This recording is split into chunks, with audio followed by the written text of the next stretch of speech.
Ihanda po natin ang mga puso't isipan para sa salita ng Panginoon. Let's welcome the servant of the Lord, Pastor Alvin Lacus. Po. Good morning po sa bawat isa, sa bawat nasa taas, nasa baba. Para nga lang po, tagalan ko na makapiling kayo, sumamba sa Panginoon. Napakahalagang message ang ating pag-uusapan. Sino sa inyo ang tinanong kayo, bakit ka born again? Paano mo alam na ikaw ay born again? Natanong na ba natin yung ating asawa, yung ating mga anak? Paano mo alam na ikaw ay ligtas? Pinamatay ka, hindi pupunta ng langit. Paano ka sigurado na ikaw ay talagang totoong na-born again? Ay na po ito yung ating pag-uusapan sa umaga nito.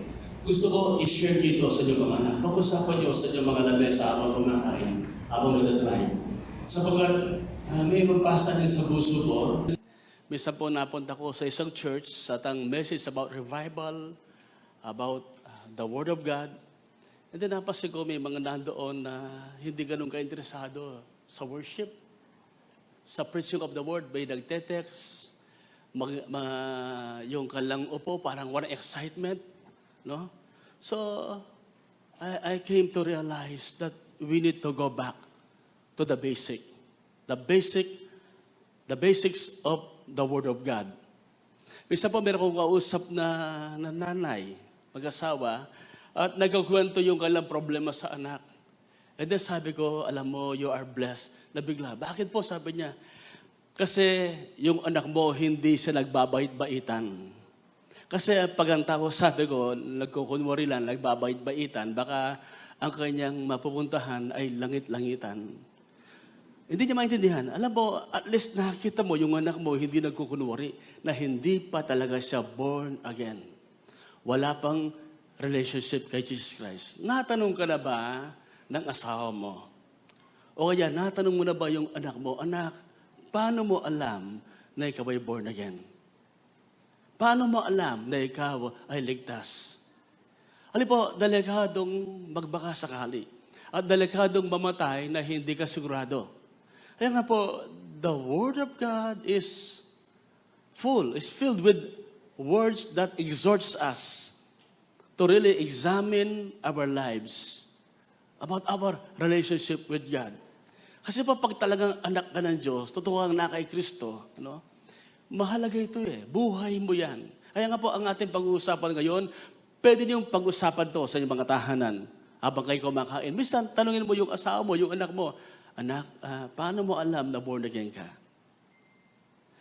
Kasi kung minsan, natutuwa ka pag nasama mo sa church, akala mo okay na. Yung mga anak ko nag-church naman eh. No? O anak ko, sumasama nun sa ababay nga nila eh. Kung minsan, delikado po yung parang okay sila, pero sa totoo lang, hindi talaga okay. They are simply trying to please you and eventually it will be revealed na hindi talaga totoong ligtas. Kaya ang isang mission natin ngayon, mga kapatid at mga magulang, talaga maging grounded tayo, rooted, grounded, and really founded in the very Word of God. Can I have an amen? Now this time, samahan niyo ko magbukas ng mga Bible. Kasi ang ating pag-uusapan about supreme evidences of being born again.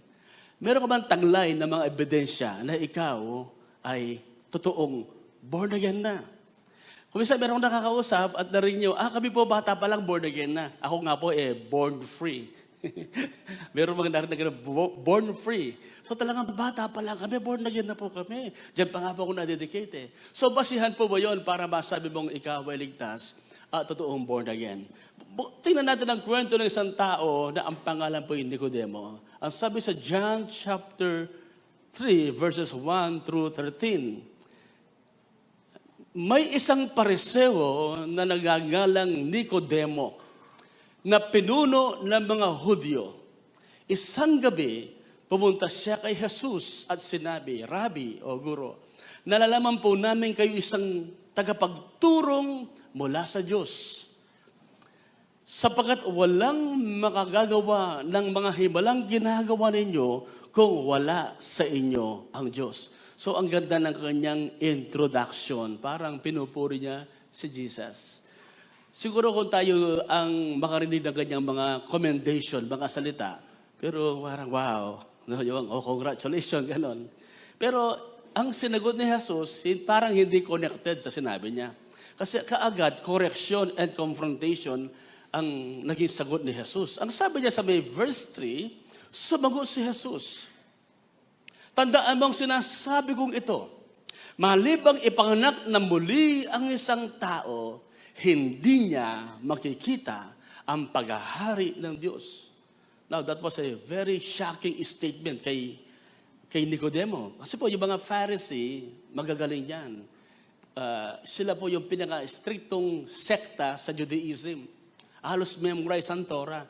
And every minute detail of the law, master nila. Dinagdagan pa nga po eh. Nagpa-fasting yan twice a week. Nagtatides. Lahat tinatides. Pati po butil, tinatides. No? Pati damit nila, every act, costume, languages, ano man ang yung mga salita nila, pananalita nila, lahat talagang nakatugma sa kautusan. Kaya si Pablo, pinagmalaki niya na siya ay isang pariseo. No? Naakala na yun na. Kaya nakakasya ka kanyang narinig. And then sabi ng verse 4, itong tanong na Nicodemo, paanong may papanganak pang muli ang isang taong matanda na? Makapapasok ba siya sa sinapupunan ng kanyang ina para muling ipanganak? Tanong ni Nicodemo. Sagot naman ni Jesus, tandaan mo ang sinasabi kong ito. Malibang ang isang tao'y ipanganak sa magitan ng tubig at ng espiritu, hindi siya makakapasok sa kaharian ng Diyos. Yung una, verse 3, makikita. Verse 5, ngayon makakapasok. Na verse 6, ang taong pinanganak sa laman ay laman. At ang pinanganak sa espiritu ay espiritu. So dito, dilinaw ni Jesus na mayroon dalawang klaseng kapanganakan. Physical birth at saka spiritual. Because man is a spirit being. You are a spirit possessing a soul and living in a body. Our spirit, yan ang buhay na galing sa Diyos. Yan ang nakikipag-communicate. Our soul, yun ang ating pagkatao. Emotion, will, intellect. Diyan tayo nasasaktan, nakakarandam, diyan tayo nag-desisyon. No, yung ating kaluluwa, yung tayon. But our body is the vessel. Yan ang lalagyan. Kaya nang sinabi ni God na pag kinain nyo yung bunga ng pagkaalam ng mabuti at masama, the moment you ate that fruit, sabi niya, you will surely die.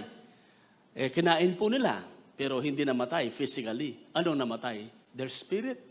Kaya nagpasyang ka lang kaluluwa, lumayo sa Diyos, magtago sa Diyos.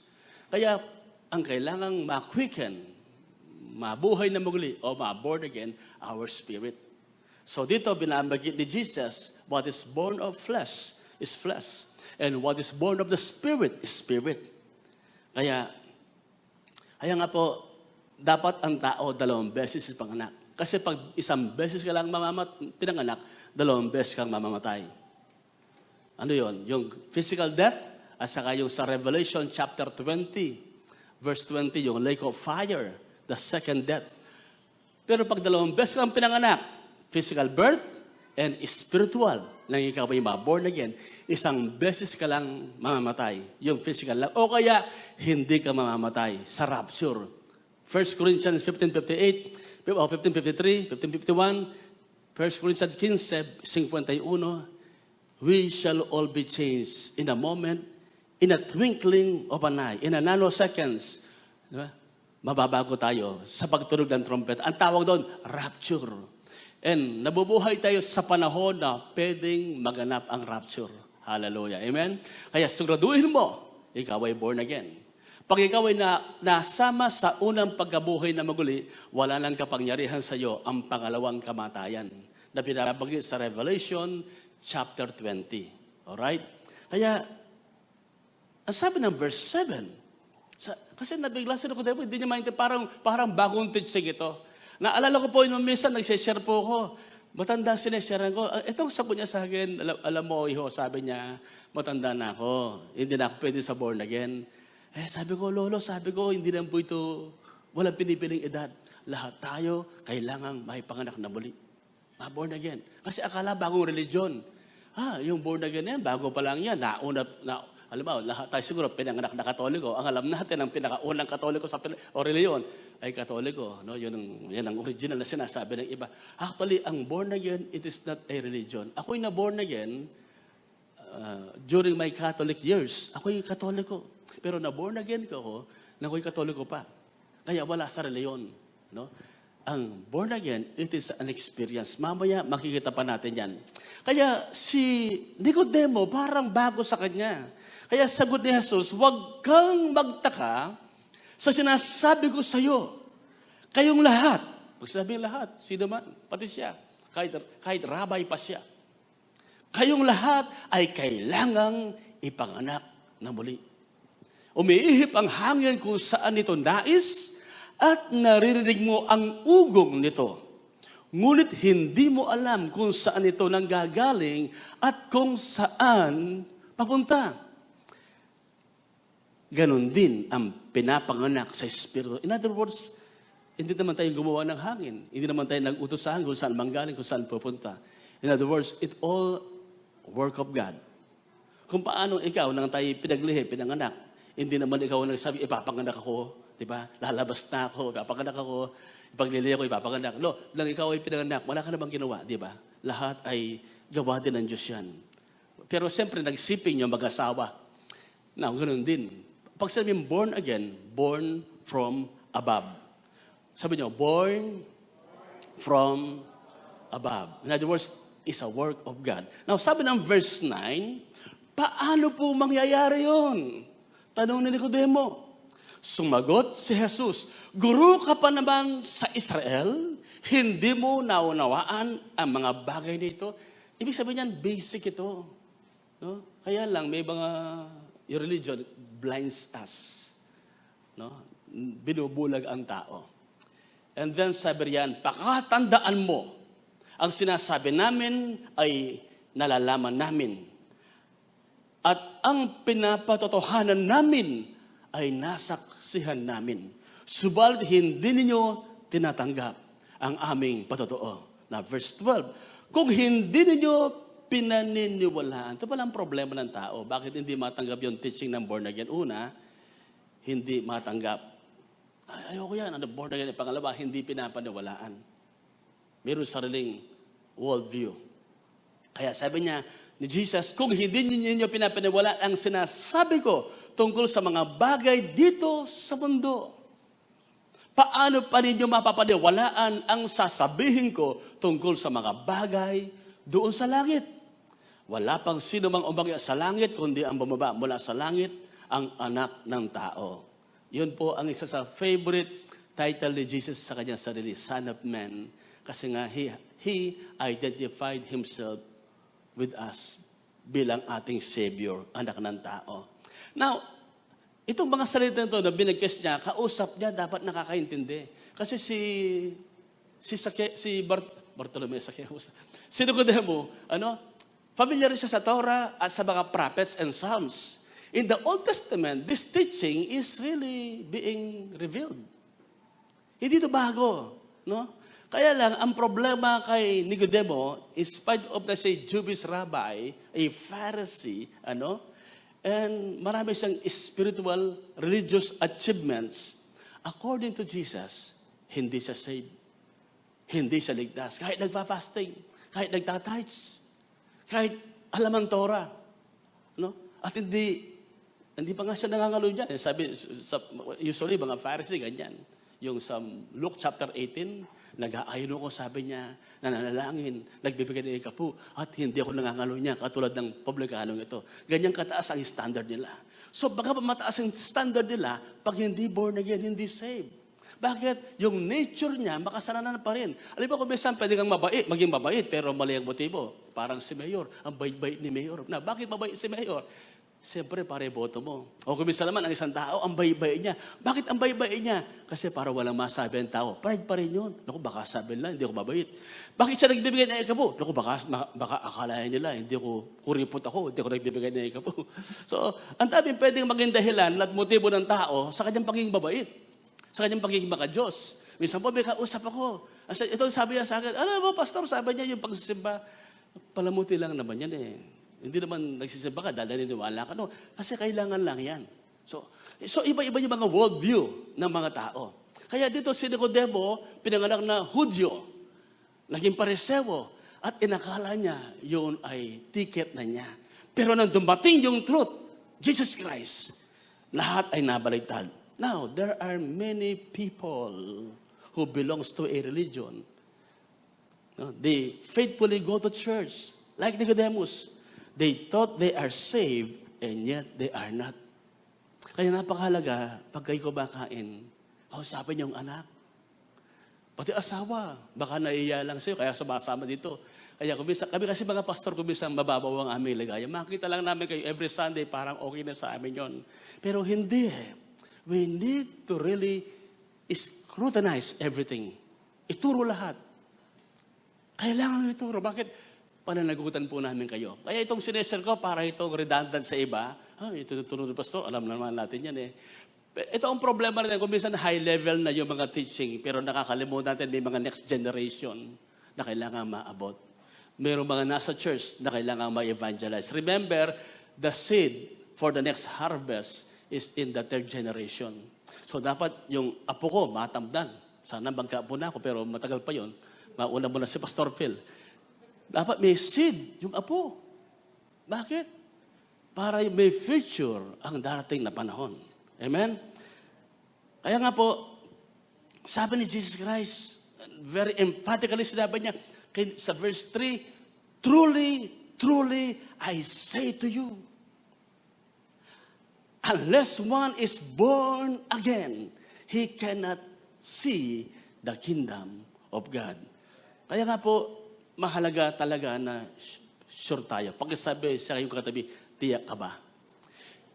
Hindi pwedeng magbaka sakali. Sabi nga ng Bible, Proverbs 14:12, may daang matuwid sa tingin ng tao.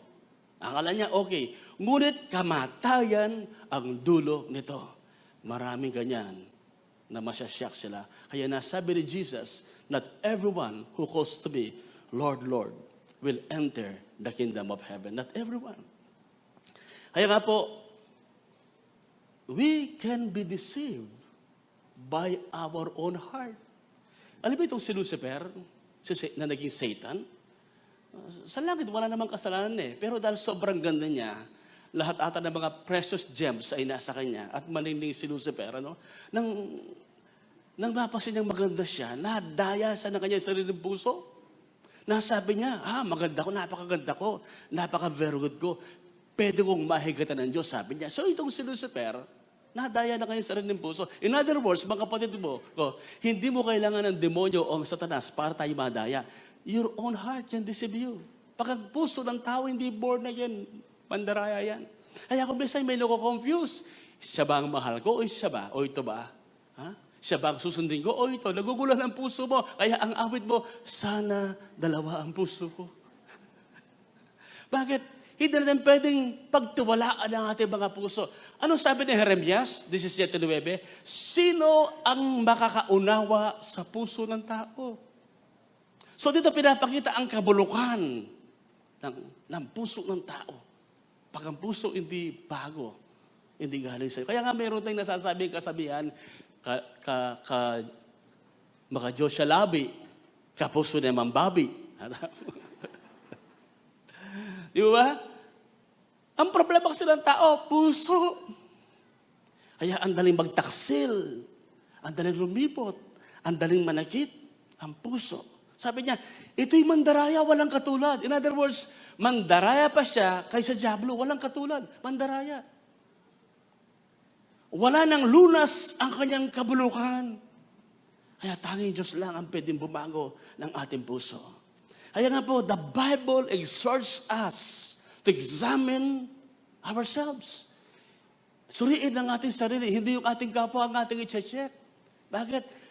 Darating po panahon, aharap tayo personally sa Diyos. Kaya dapat tiyak tayo. Sabi nga po ng 2 Corinthians chapter 13 verse 5, subugin ninyo ang inyong mga sarili kung kayo namumuhay ayon sa pananampalataya.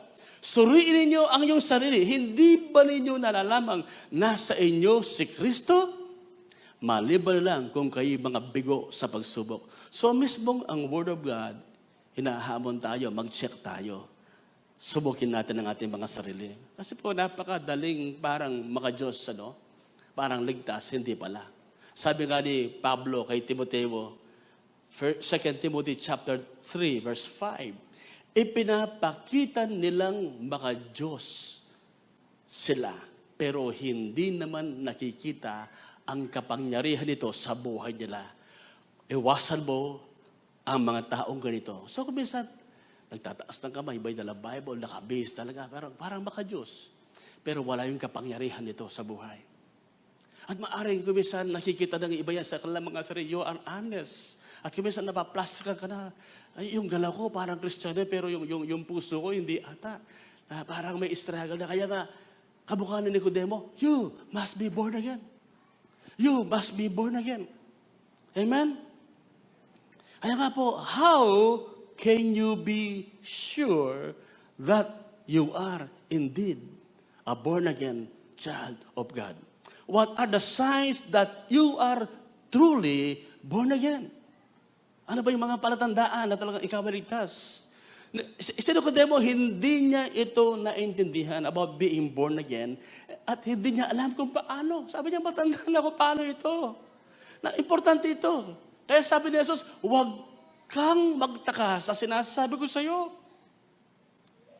Kayong lahat ay kailangang ipanganak na muli. Eventually po si Nicodemo na born again siya. Nang mamatay si Jesus, yung kanyang libingan, binigay sa kanya. Binigay niya yung kanyang puntod kay Jesus. Siya ay sumampalataya. Kung napanood po niyo yung magandang ginawa ni Dallas, yung pinapanood natin, Pastor Rico, ang ganda ng drama doon ni Nicodemo sa kanila Jesus. Ano siya pamagat noon? The Chosen. The Chosen. Ang ganda. Panoorin niyo, The Chosen.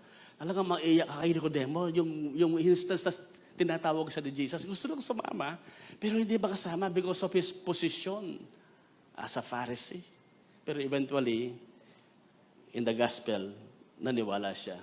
Kaya nga po, alam ko po, kung tatanungin ang lahat ng nandito kung siya ay born again, sigurado po, halos lahat tayo magsasabi, oo, born again ako. Ngunit, paano ka kasigurado na ikaw nga ay totoong born again? Ano ang iyong basihan? Now, 5 lang po ang i-share ko, bagamat marami. Pero ito pa yung pinaka-supreme evidence of being born again. Number 1. Sabi niyo, number 1. Nasa iba ito, supreme evidence. You are genuinely in love with our Lord Jesus Christ. Lahat ata nang nakita kong totoong na born again, talagang parang baliw na baliw kay Jesus. Ayaw malit sa worship. Amen? Talagang gusto nila sa lahat ng kanilang ginagawa, they put Jesus Christ, their relationship with the Lord first. Alam po, makakarelate kayo, di ba? Lalo nung bago tayong born again, parang honeymoon period natin. Yung honeymoon stage ng ating pagiging Kristiyano, yung marinig yung pangalan Jesus, naiiyak ka na. Ako noon, marinig ko lang yung song, yung introduction ng In His Time, umiiyak na ako. Yung mga song ng Maranatha Singer, yung praise, doon pa lang, sulit na ako. At ayaw kong malilate sa worship. Papunta pa lang ako, nagigilabot na, umiiyak na. Gusto ko Sunday na. At pag hindi ko nagawa yung quiet time ko, masakit ang loob ko. Lord, sabi ko, I want to meet you. Gusto ko hulayaw. Ang sarap. Amen. Doon, wala po kaming kwarto nung bago akong born again. Katabi ko yung kuya ko. Talagang pag nagpe-pray na ako, yung kumot. Hindi ko alam, nag-speak in tongues na pala ako. Talagang umiyak, nagpe-pray. Ang ginagawa kong devotion doon, yung Lord's Prayer, Our Father in Heaven. Grabe. Kasi mahal mo si Jesus. You value your relationship with Him. Saan ako mapunta? I bring my Bible. Palagi sinusunod, Jesus, I love you. Jesus, you are my everything. Hindi ko kinakahiya ang relasyon ko sa Kanya. Parang corny, di ba? Gano'n naman talaga kung minsan yung mga in love Napaka-corny. Pero masarap maging corny. Ang iba hindi na corny, kaya nawala na nila yung romance nila. Yung kalang romance with Jesus. You love to worship Him, to honor Him. Yung quiet time mo. Yung presensya niya. No? Sa lahat ng ginagawa mo, gusto mong ibigay sa Kanya ang pinaka-best mo. Marami sa atin. No? Dahil mahal mo siya kahit wala kang nakikitang imahe. Napansin niyo ba? Dati hindi ka makapag-pray, hindi ka makapag-worship pag walang imahe o rebulto. Naalala ko doon sa lugar natin, sa Magalang, matindi yung revival na nangyari. May mga dumadaan doon, kuminsan sisilip, mga bata, doon sa church natin sa basement. Sabi niya, tingnan pong ginuda na, lana ba na doon? Yung tayo, kahit wala kang nakikitang rebulto, oo naman, parang random mo siya, nakikita mo siya, at in love ka kay Jesus. Amen? Sige pa palakpakan natin pagan, hallelujah. Bakit? Totoo ang iyong relasyon sa Kanya. Pero pag hindi ka born again, ano ba sabi ni Pastor? Sabi nga, sa 1 Peter 1:8, yung ibang gusto mo siyang makita. Gusto mo siyang maranasan. At kahit hindi mo siya nakikita, mahal mo siya. Sabi nga riyan, hindi ninyo siya nakita. Ngunit siya'y inibig ninyo. Hindi siya nakikita. Sila yung mga first disciple, apostle, nakita. Pero tayo hindi nakita physically. But in your heart, your spirit is so real. Amen? Yun, inaawit natin yung Pastor Bill. I know my God is real to me. My soul demands reality. Diba? Kalimutan ko na yung mga song na yun. Simple mga song lang noon yung mga inaawit namin. Talagang gusto mo nang matumba sa... Kaya, check your heart. In love ka ba kay Jesus? Sabi niya, hindi niyo siya nakita, ngunit siya iniibig ninyo. I doubt, born again ng isang tao, pag hindi siya supremely in love kay Jesus. Now, sinasabi ko ito, ayaw kong mapahamak tayo. Ang sabi niya, hindi pa rin niyo siya nakikita hanggang ngayon. Ngunit sumasampalataya kayo sa Kanya dahil dito'y nag-uumapaw na sa inyong puso ang kagalakang hindi kayang ilarawan ng salita. Kaya nasabi niyo, kahit wala kang pera, masaya ka, di ba? Kunin na lahat, wag lang si Jesus. Yun ang ating, at ngayon, hanggang ngayon, ganyan pa rin natin pakaramdam. Kasi naaalagaan yung ating relasyon sa Kanya. You have only one passion, and your passion is Jesus. You long to live a life that pleases Him. Ayaw mo siyang masaktan. Kung paano yung girlfriend mo, yung mahal mo, dahil mahal mo siya, ayaw mo siyang masaktan. Ayaw mo meron siyang kakompetensya, kaagaw sa iyong puso. Tinetreasure mo yung relationship mo sa iyong asawa, sa iyong boyfriend, sa iyong girlfriend. Alam po, si Jesus Christ, hindi lang siya pang Sunday. At pagkatapos buong linggo, diablo na. No way, men. Sabi ko, nasulat ko. No. If you love the Lord Jesus Christ, you will love Him all the way. Amen. I love you all the way, every night, every day, every time. Alam mo yung song na yun? You need to sing your love song to Jesus. Delikado na wala kang pagmamahal kay Jesus. Ang sabi ng unang Korinto 16:22, sumpain ang sinumang walang pag-ibig sa Panginoon. Ang bigat naman na salita ito. Kaya nasabi sa John 14:15, if you love me, you will keep my commandments. At ang sabi niya, sumpain. In other words, nasa sumpa. Walang kaligtasan. Walang kaligtasan, walang bahagi sa langit. At bakit gusto mo nang pumunta sa langit? Hindi mo naman love si Lord. Iba ang love mo, si Red Horse. Ang iba, meron ako nakausap, sinisiran ko. Sabi niya sa akin, Pastor, sabi niya, parang ayaw ko sa langit yung sinasabi mo lang. Bakit po? Sabi ko, wala atang inuman doon, walang chicks. So para sa kanya, yung saya sa buhay, inuman, beer house, saka chicks. Saka pastor, sabi niya, baboy ako, sabi niya, Yung aking pag-check, sabi niya, di ba sabi ng Diyos, mahalin mo o yung kapwa? O yun, tinutulungan ko, namamahal ko. Nabibigyan ko pa ng tip, napapasaya ko. Asan ang pag-ibig kay Jesus? Tayo nandito, nananabig sa kanyang presensya, sumasamba ka. Bakit? Meron kang relasyon kay Jesus. Mahal mo siya. At ang yung relasyon sa kanya, hindi mo kinakahiya. Amen? Ganun po yung mga nagmamahal. Hindi man po illegal ang ating relasyon eh. Pag illegal, tinatago mo. Pero yung may mga illegal na pagmamahal, parang taga-BDO. Alam mo yung BDO? They always find ways. Okay. Kaya nga po, I believe the ultimate proof that you have been born again is a genuine love to our Lord Jesus Christ. Siya ang iyong buhay. Go take the whole world, but give me my Jesus. You are willing to die for the person you love. Yung pag wala siya sa buhay mo, parang wala ka ng silbi. Alam niyo, sinasabi ko kasi nagmamahal kayo. Mahal mo yung anak mo, mahal mo yung nanay mo. Hindi mo kayang mawala sila sa buhay mo. At ganoon din pag na-born again ka, hindi mo kayang mawala si Jesus Christ sa buhay mo. Kaya kinakatagpo mo siya. Siya ang iyong kahulayaw sa gabi, sa maghapon, sa magdamag. Jesus, Jesus, Jesus. Are you born again?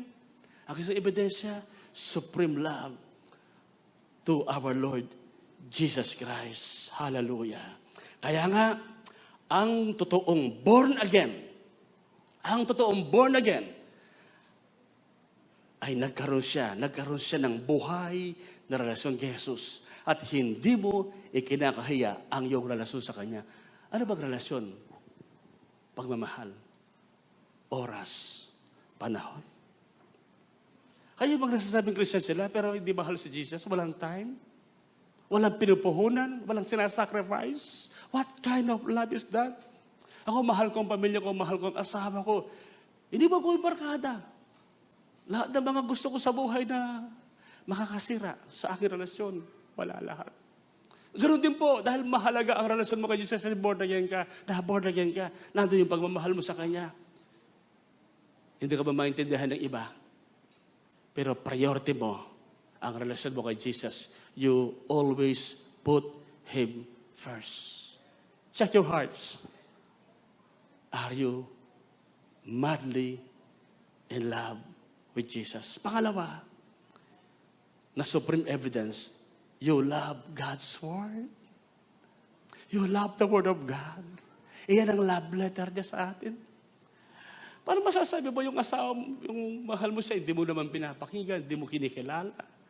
Hindi mo siya binibigyan ng oras at panahon para yung intimacy niyo.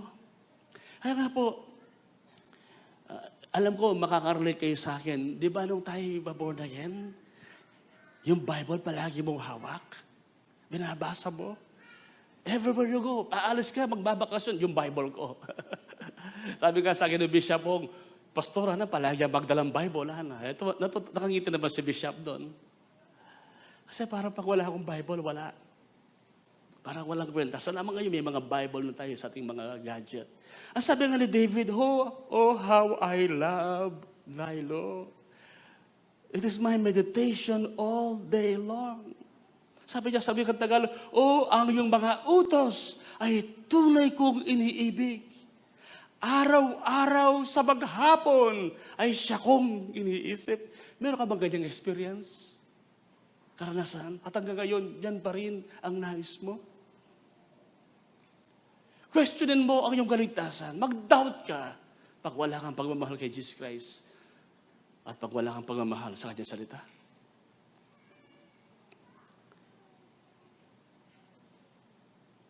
Sabi nga ni David sa verse 14, nagagalak na sundin ko ang iyong kautusan. Higit pa sa kagalak ang dulot nitong kayamanan. Marami siyang tuwan-tuwa pag maraming pera sa bangko, pag binigyan ng blessing. Diba? May malaking bahay, sasakyan, nakapag-abroad, magandang gadget, relo. Lahat na parang natutuwa ka. Pero sabi niya, mas natutuwa siya, mas nagagalak doon sa kautusan ng Diyos. Higit pa ito sa kayamanan. The Word of God. Bakit? Yan ang expression ni God kung paano ka mahal ni Jesus. Ano kaya wala tayong Bible? Walang word.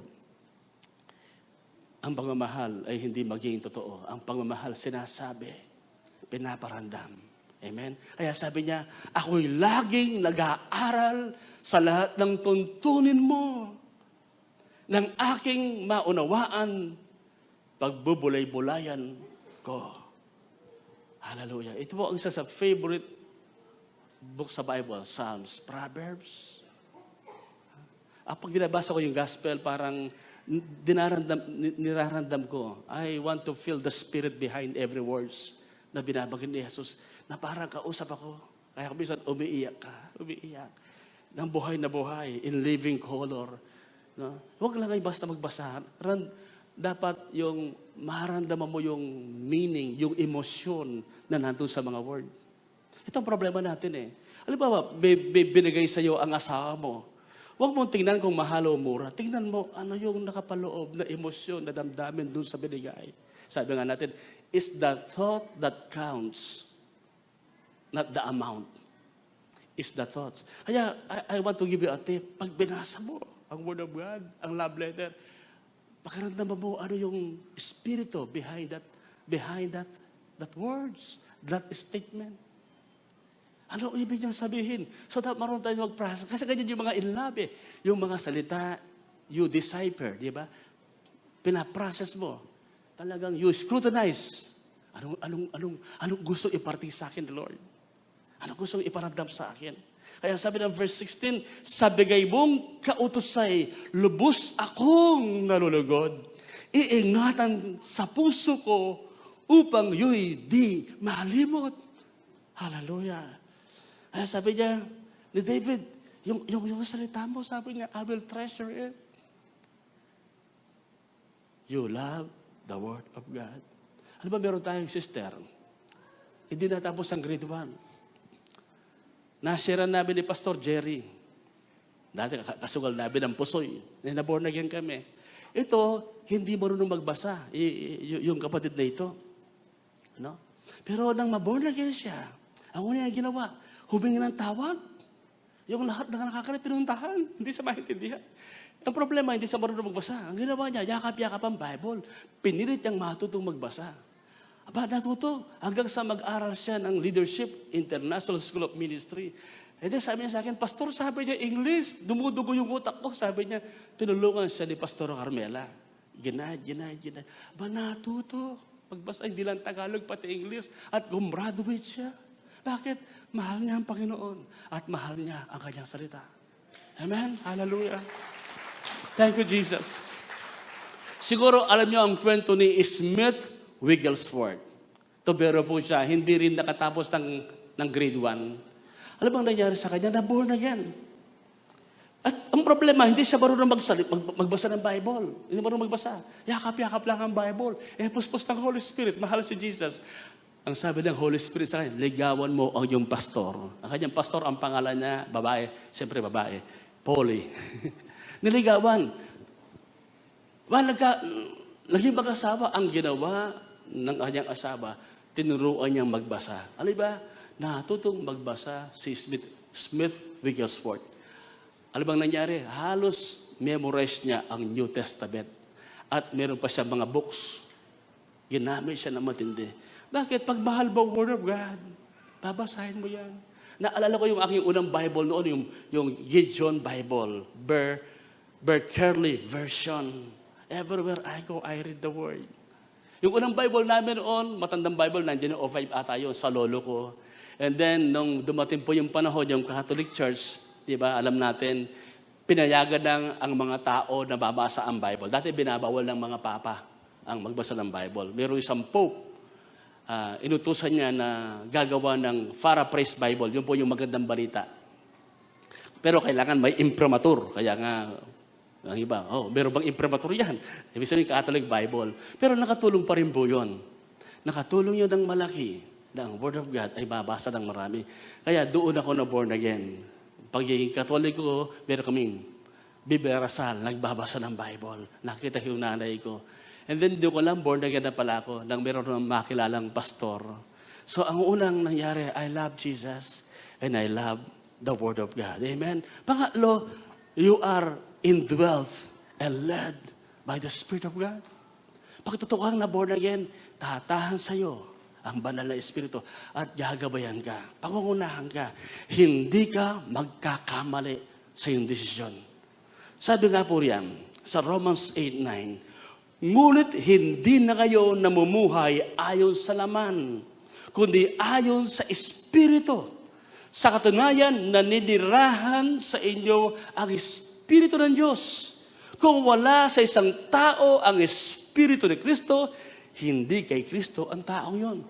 So, ang isang ebidensya na ikaw ay born again na, you have the Holy Spirit, nasa iyo ang Espiritu ni Kristo. Kaya sabi nga riyan sa verse 14, ang lahat ng pinapatnubayan ng Espiritu ng Diyos ay mga anak ng Diyos. Bakit napunta kayo sa church na ito? Bakit napunta? Ginabayan kayo ng Holy Spirit. Alam po, nung bago kong born again, ang dami kong narinig na nangangaral. Pumunta sa baryo namin, Eli Soriano, Oneness, Pentecostal 40 Watts, no? At yung kay Gabino Tiga, Baptist, nang marinig ko ito, nangangaral.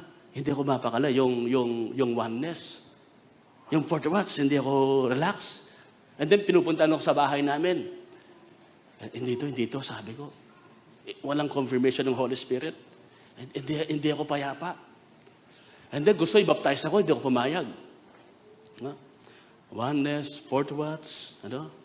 Pero may nag-preach sa baro namin.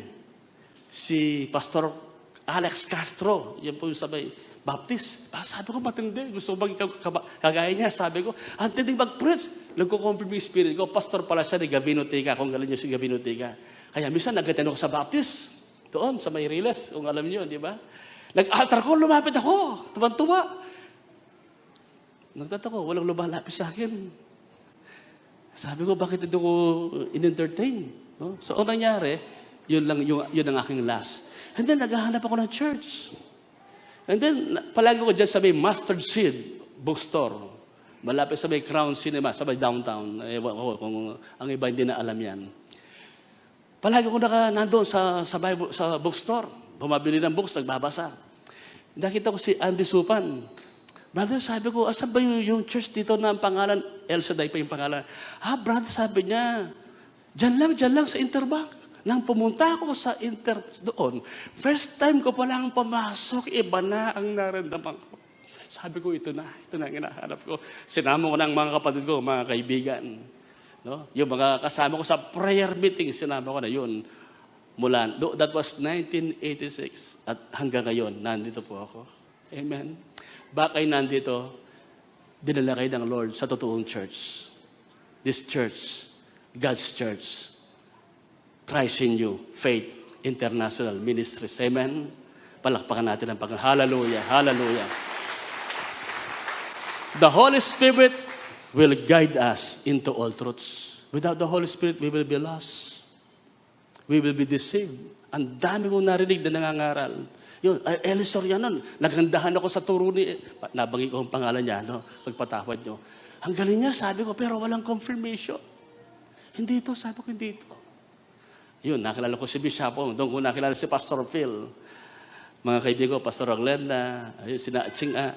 At doon ko nakilala yung pinakamagandang babae sa balat ng lumpia. Si Pastora Carmela Gonzales Supan. Ngayon ay lapos na. Glory to God. Palakpakan ng Panginoon. Amen.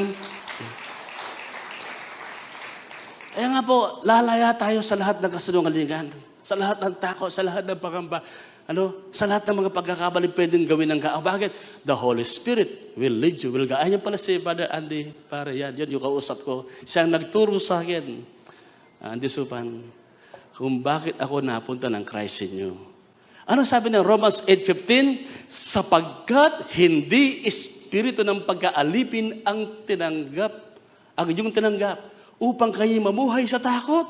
Kaya tayo nandito, walang takot, walang kaba. Bakit? Alam mo, may kalayaan dito. Pamilya po tayo. Sabi niya, sa halip ang inyong tinanggap ay ang espiritu ng pagkupkop, sunset. Upang kayo maging mga anak ng Diyos. Kaya tayo'y tumatawag sa Kanya ng Ama. Ama ko, Kaya nagpipray tayo, Father. Di parang tamo sa Espiritu mo yan, the Holy Spirit. Tinutulungan natin yung Spirit na na-born again to call Abba, Father. God, you are my Father. Hallelujah. Kaya nga po sabi ng verse 16, ang Espiritu ang nagpapatotoo. Bear witness, kasama ng ating Espiritu, yun tayo, na tayo'y mga anak ng Diyos. Hindi ka pumasok ng reliyon. Si Jesus ang pumasok sa buhay natin. Ginabayan tayo, na-born again tayo, at ngayon, tayo po ay mga anak ng Diyos. At ang Holy Spirit ang nagko-confirm sa ating spirit, totoo ito, na nandito ko sa katotohanan, anak ako ng Diyos. Palakpakan natin pang hallelujah. Thank you, Jesus. Pangapat, na supreme evidence, one of the supreme evidence of being born again, you have a new nature that hates sin. Meron kang bagong kalikasan, pagkatao na namumuhi sa kasalanan. Bisa po meron isang member, kausap ang pastor niya. Pastor, sabi niya, bakit ganito ang pakiramdam ko? Anong pakiramdam mo? Para ata yung kasalanan ngayon, wala nang appeal sa akin. Nagbago na ba ang kasalanan? Ito sabi ng pastor. Ang kasalanan, ang mundo hindi nagbabago. Ikaw ang nagbago. Dati addict ka, bihag ka, at attracted ka sa kasalanan. Pero yung mundo, ganun pa rin, nakakatukso sa mga walang bagong nature.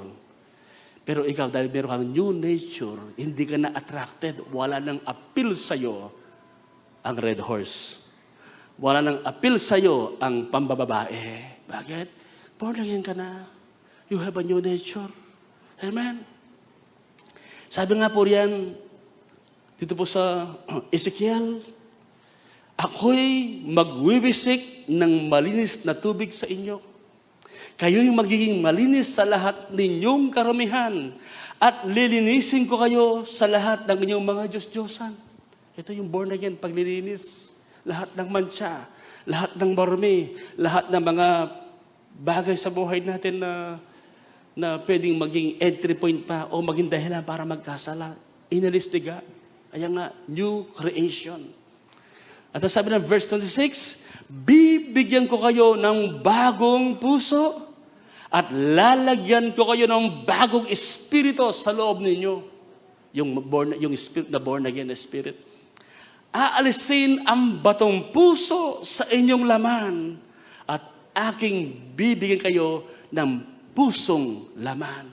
Sensitive, nakakarandam, nakakaunawa sa presensya ng Diyos. Verse 27, aking ilalagay ang aking espiritu sa loob ninyo at palalakarin ko kayo ng ayon sa aking mga tuntunin at magiging maingat kayo sa pagsunod sa aking mga batas.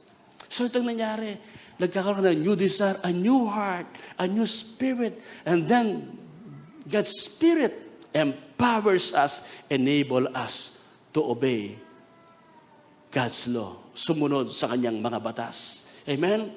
Kaya nga 2 Corinthians 5:17, ang sino bang na kay Kristo ay isa ng bagong nilalang. Wala na ang dating pagkatao, binago na siya. Parang katulad lang po yan ni Aling Maria na nagtitinda ng gatas. Bisan po itong si Aling Maria, maniningil ng kanyang mga pautang. Napadaan sa isang nagpipreach, crusade. Nakinig. Haba, matindi yung presence ni Lord. Nagkaroon ng altar call, lumapit, nagsuko ng buhay. Tuwang-tuwa siya, ang saya-saya niya, na parang noon pa lang siya nabuhay. Na-born again siya. Umuwi masayang-masaya. Kinabukasan po ng umaga, maagang bumangon para gatasan yung kalabaw. Ang nangyari po, yung kalabaw, umatras yung gatas. Binulungan siya ni Satanas. Yan, sabi niya, nag-born again ka kasi. Sabi niya, yan, umatras ang gatas. Nga, paano ito? Sabi niya. And then, paano yung mga sugi ko? Sabi niya. And then, binulong si Satanas sa kanya. Dagdagan mo ng tubig. Oo nga. Dagdagan ko ng tubig. Total, ginagawa ko naman yun. Sabi niya. Hindi, sabi niya. Hindi wata kaya. Born again na ako, sabi niya, yung kaya. So, ginawa, hindi dinagdagan ng tubig yung gatas. Purong-purong gatas. So, dineliver. At may mga hindi naabutan. Nang managal na po siya, tuwang-tuwa yung mga Mga sugo niya, Alin Maria, sabi niya, bakit kakaiba ang gatas yun? Ang sarap-sarap. Ano po ba? Oo, sabi niya, masarap talaga, sariwang-sariwa. Ano ba ang nangyari? Sabi niya, bakit ang sarap ng gatas yun? Meron po ba kayong bakong kalabaw? Sabi niya, ay, sister, wala po, sabi niya. Wala po akong bakong kalabaw. Binago ako ni Jesus. Amen? Palakpakan natin pang hallelujah. Kaya napansin niyo dati, nagdadaya tayo, di ba? Kung minsan, makalamang. Napansin niyo ba, nang tayo ba born again, ayaw mo nang manlamang? Ayaw mo nang makapanakit? Noon, umasenso lang tayo, magtagumpay lang tayo, maski sino ang ating masira, ang matapakan, wala tayong pakialam. Pero lang na born again ka, iba na ang pananaw mo. Pati ngayon sa kapwa mo, hindi mo siya nakikita bilang, pwede ko itong ma-scam. Pwede ko itong ligawan. O ganun. No. Ang tingin mo, anak ng Diyos, kaluluwa, kailangan si Jesus. Kaya hindi ka magnanasa sa iba. Puro ang iyong tingin, lalo yung mga lalaki, puro ang tingin mo sa babae. Ganun din yung lalaki. Bakit? You have a new nature that hates sin. Amen? Our new nature empowers us to live a holy life. Sabi nga sa unang 1:3-9, ang sino mang naging anak ng Diyos ay hindi nagpapatuloy sa kasalanan. Dahil ang katangian ng Diyos ay nasa Kanya na ikaw ay ma-born again. Meron kang katangian ng Diyos. Yung seed, yung nature. At dahil nga ang Diyos ay Kanyang Ama, hindi na siya nagpapatuloy sa kasalanan. Ang ganda ng pagkakasabi sa Amplified Bible, sabi niya, no one is born of God deliberately, knowingly, and habitually practices sin.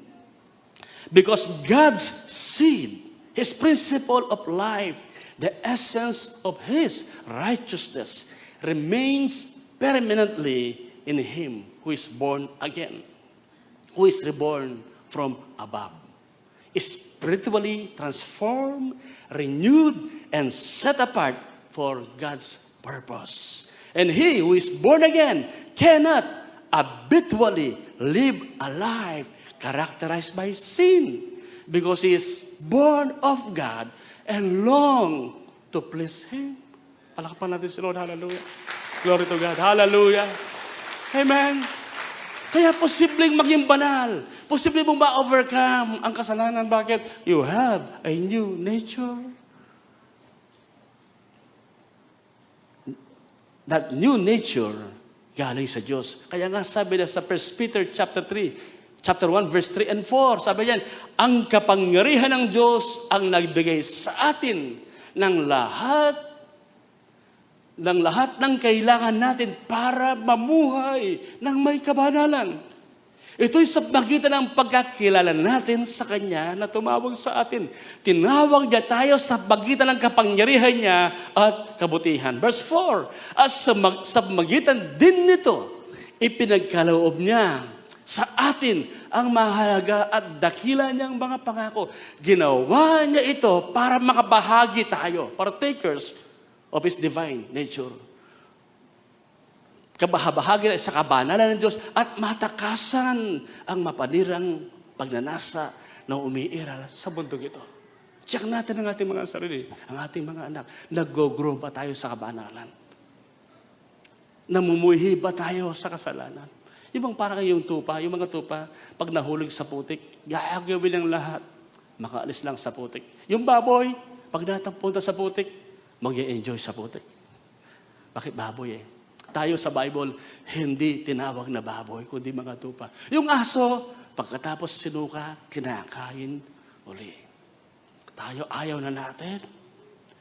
Nagre-resist yung new nature mo. At pag nagawa mo, umiiyak ka. Diba? Sinusuka mo yan, ayaw mo. Bakit?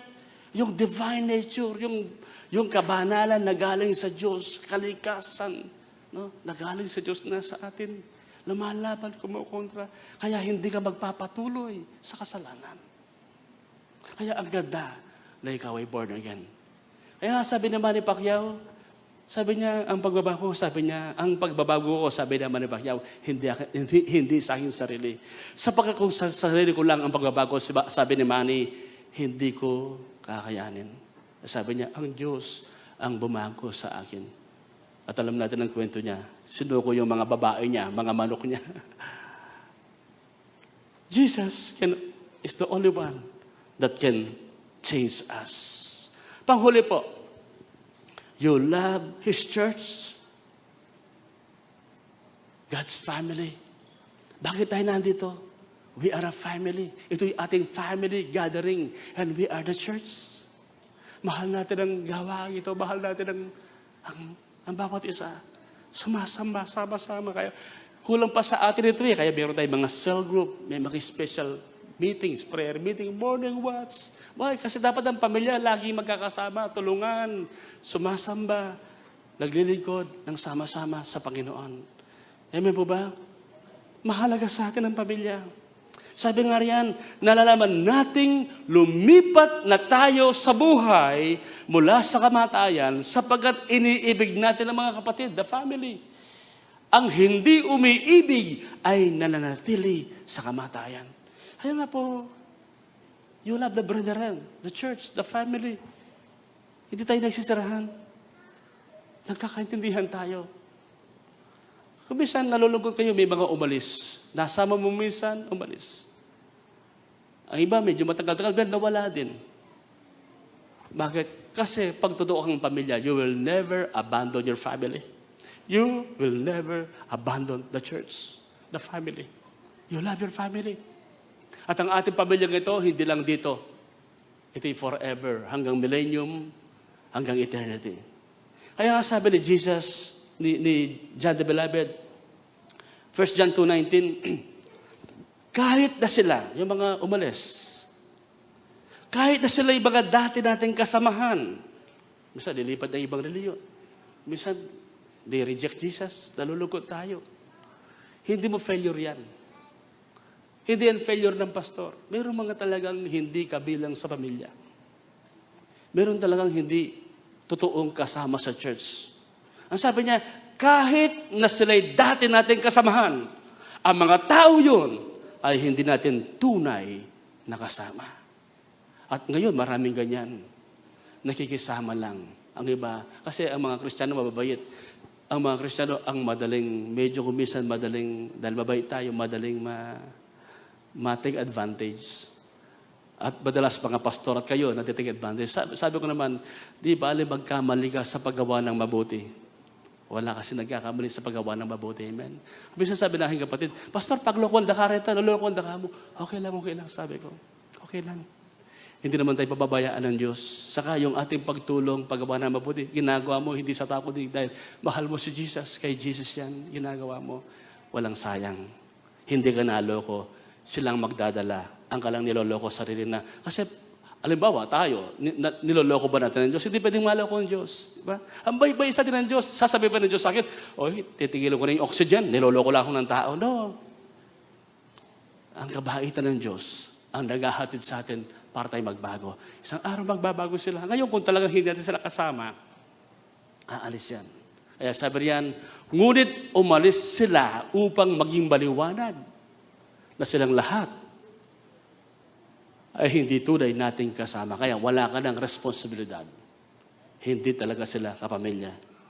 Can I have an amen? Kaya nga po, bilang magkakapamilya, you do not and you don't neglect your family.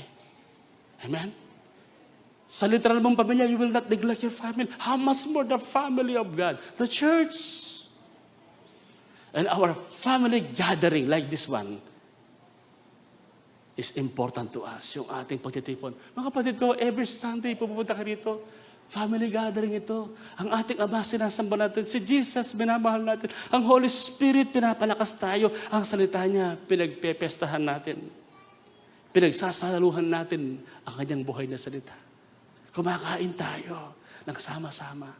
Kami po mga pastor, mga lingkod po kami na nagsaserve sa inyo sa tahanan ng ating Ama. Kaya sabi ng Hebreo 10:25, huwag ninyong pababayaan ang mga pagtitipon natin. Gaya ng nakaugalian na ng ilan. Sa halip, palakasin natin ang loob ng bawat isa, lalo na ngayong nalalapit na ang huling araw. Gayon, huwag kang aalis sa church. Do not abandon your family. You belong to this family. We are the church. We are a family. Amen. Tayo po lahat ay tumayo. Thank you, Jesus. Sabi ni Paul, suriin niyo mabuti ang iyong mga sarili. Ito kayo nasa pananampalataya. Hindi ba niyo nalalaman na si Jesus ay sumasa inyo? Maliban na lang na hindi niyo nakapasa sa pagsubok. Tandaan natin, mayroong daan na pinapatuloy sa tingin ng tao. Ang ahagtuwag pala kapahamaman patungo sa kamatayan. Hallelujah. Mamaya po sa tahanan, sa bahay, lalabas kayo, kaya nasa bahay kumakain. Pag-usapan dito, anak. Born again ka na ba? Paano po alam na ito yung born again? Natuloy sila with love, with compassion. And then ituturo natin ang Word of God. Tiyakin natin ang ating buong pamilya ay naka Jesus. Salamat po aming Diyos. At kung sakaling meron nandito na hindi pa talaga ligtas, I pray, kakatupin mo sila. Ang mga salita mo na narinig, matalim sa puso. Magbunga po ito ng kaligtasan. Pagpapakumbaba at pagpapasakot sa iyo. Father, in the name of Jesus, I declare your grace and your blessing upon your people. Habang tayo nasa diwan ng panalangin, nagsuko ka na ba ng buhay kay Jesus? Sinaba ang iyong Panginoon. Hindi ka na bang napatawad ang iyong kasalanan?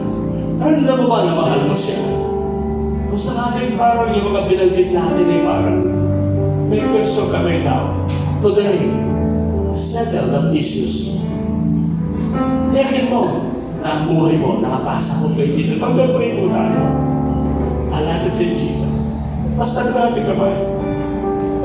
Right now, personally, call on Jesus. Sabihin mo, Lord Jesus, tulungan niyo po ako. Maranasan ka. Nais ko po. Ma-born again ako. Lord Jesus, come into my heart. I receive you as my Lord and my Savior. Thank you, Jesus. I love you. I honor you. Jesus, you are my life. You are my joy. Hindi ko ikakahiya ang aking relasyon sa iyo. Hallelujah. Amen. Amen. Ako na po mag-pray, Amang Diyos, salamat po. Dinadalan ko po bawat pamilya, bawat anak kong nandito. At kung meron man po ng miyembro ng pamilya na wala dito, at hindi nakikita yung 5 ebidensya nito, dalangin namin, mabahagi natin sa ang iyong pagmamahal. May paliwanag, may share ang mabuting balita. At sila, O Diyos, ay matulungan namin na makalapit sa iyo.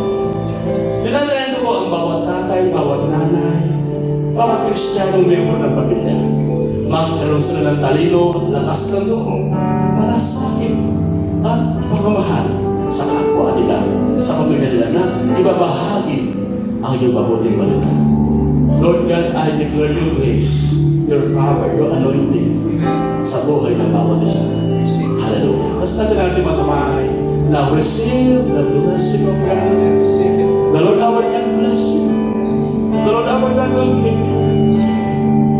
God will make His face to shine upon you. He will be gracious unto you. Pagpapalaan niya ang bawat tubig na inyong iinumin, bawat tinapay, pagkain ng makainin, magsabing kalusugan at gamot sa inyong katawan. Pagpalaan niya ang inyong mga pangarap, ang inyong tahanan, ang inyong mga anak, ang inyong mga mahal sa buhay na nasa ibang bansa. lagi kayong samahan ni Yahweh, ingatan. Nagkabayan. Tanggapin yung kanyang bendisyon sa mga pangyarihang pangalan po ng Diyos Ama at ang Anak at ang Santong Espiritu at ang lahat ng mga santo lang. Amen.